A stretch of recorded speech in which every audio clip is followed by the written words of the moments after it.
Hi guys, how you doing today? Oh, you guys ever have your hair in a ponytail for a really long time and then you take it out and it hurts, but it's almost like a good hurt because you keep moving your hair back and forth? That's what I did. So, I wasn't going to go to work today, but I needed the money bad. I had no money at all. Well, I shouldn't say that. I probably have about 60 cents in pennies.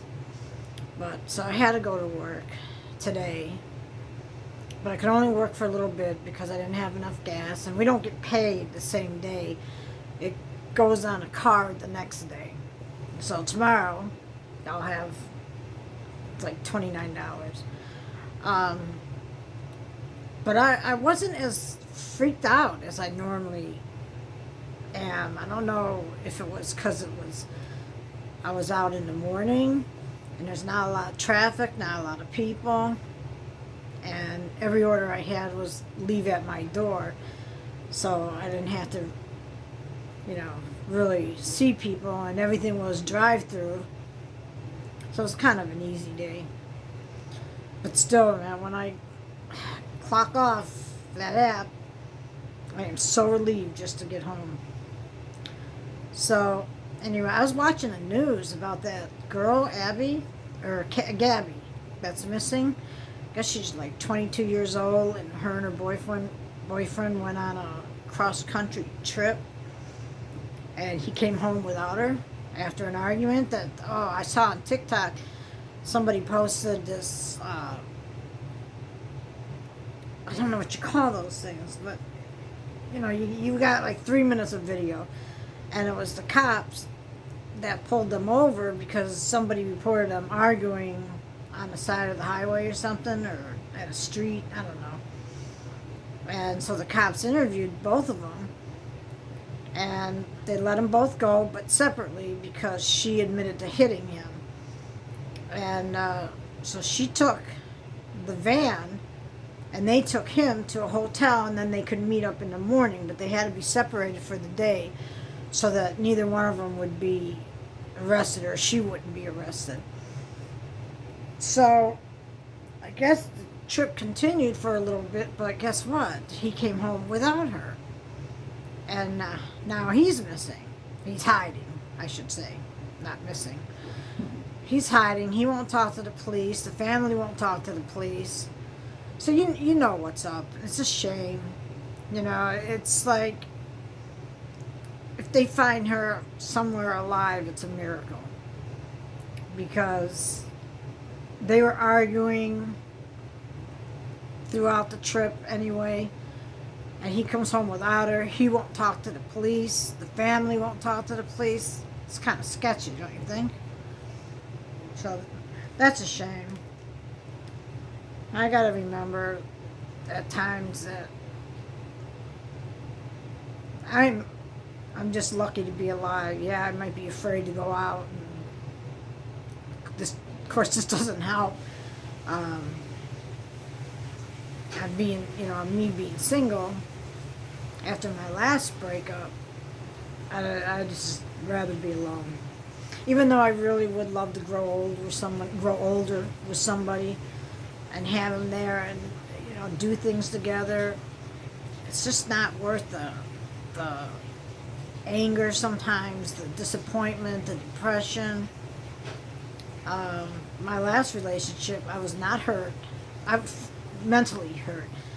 I wasn't abused or anything, but he was very mentally abusive to me, just like the things he would say. Like, when I first met him, I was 130 pounds, and we moved in together, and of course I'd make dinner every night, which is something I don't do here. Something I might eat once a day here, but I would make lunch and then dinner, and there was always leftovers because there was only two of us, so I was eating quite a bit, and I had also gone back on my depressant medicine, and that made me gain weight. And he'd look at me, and he'd give me a disgusting look, shake his head. You didn't look like that when I met you, and walk away. You do something like that. And he was kind of a good cook. He could cook good. His food was good, but he would say things like, I'd make dinner and he'd come in the kitchen, your meatballs are too big. You can't make them that big. Or I'd make meatloaf and he'd wonder why I wasn't using oats because that's not how I learned. And he'd make little comments, or if I'd say, how was dinner, he would say, it was all right. One time he just said, I said, how was dinner? He goes, it was raggedy. And he's serious. He's not joking around or just teasing me. He was serious. And he set me back quite a bit in my growth of becoming more sure of myself. He set me back. And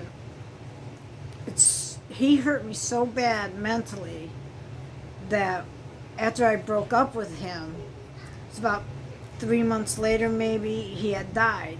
And I'm sorry to say this, but I didn't feel bad. I didn't feel bad at all. That's how bad he messed me up in my mind. All abuse doesn't have to be physical. Mental abuse is just as bad. And to this day, I still don't feel bad that he died. I'm not happy. I'm not like, yeah, good for him or anything like that. I just have no feelings towards his death at all. I suppose that's bad, but, yeah, so there's that. I'm sorry I jump from story to story sometimes. When I'm talking about one thing, I remember something else. And then I'll start talking about that. But other than that, I just wanted to say hi. And next week, I'm going to look different because I'm getting my hair shaped. I'm going to cut a little bit off, but I'm going to have it layered so I can do more with it. And I'm going back to the blonde that I used to be.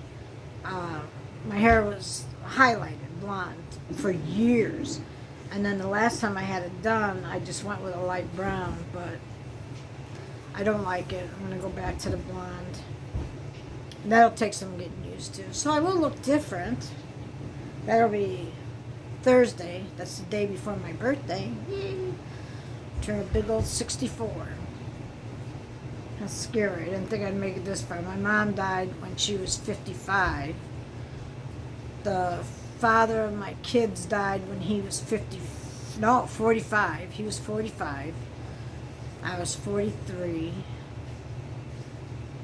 That was a rough one.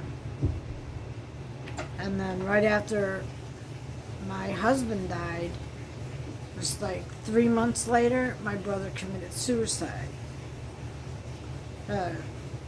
Totally bad year.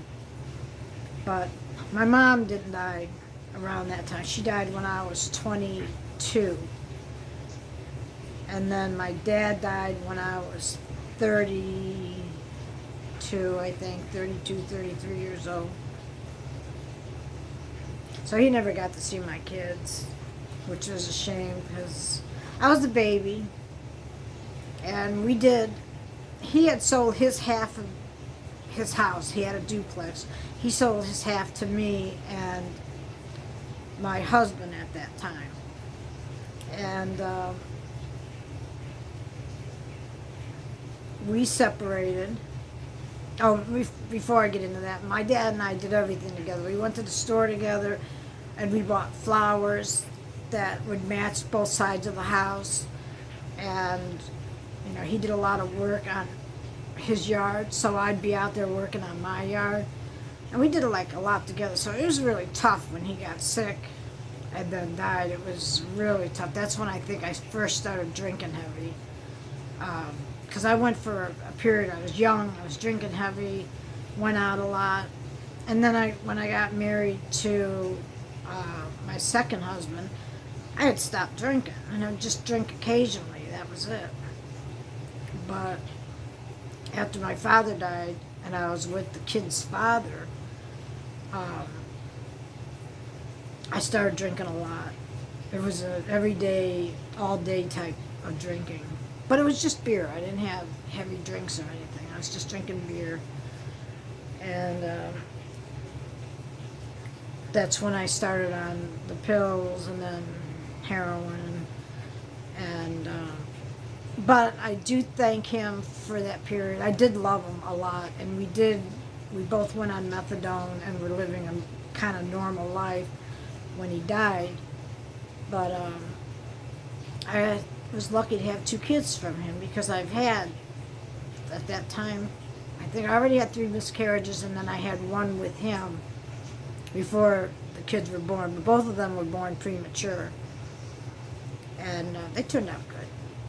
I have good kids. I really did have good kids. They didn't give me that kind of teenage trouble that, I mean, yeah, they once in a while would smart off or something, and she got caught sneaking out once, and brought her home. That was the last time she did it.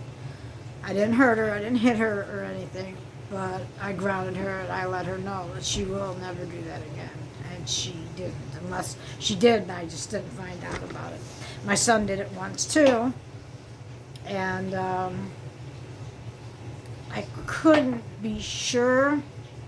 I couldn't prove it, so I couldn't punish him, because I couldn't prove that he snuck out. He was supposed to be at a friend's house, and he said he got kicked out of his friend's house. And then I heard stories later about this big hotel party that his friends had, but he wasn't there. He was at his friend's house, but they all got kicked out of there. So, you know, it kind of added up, but I couldn't prove it because he kept denying it. So anyway, I'm going to get ready, take a shower, eat some dinner. Maybe I'll come back on later tonight if anything exciting happens. I don't know. Not too much can happen in the basement of a house. So, anyway, I will talk to you guys later. Thanks for listening to me, as always.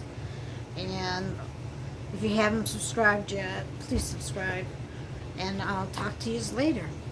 Bye.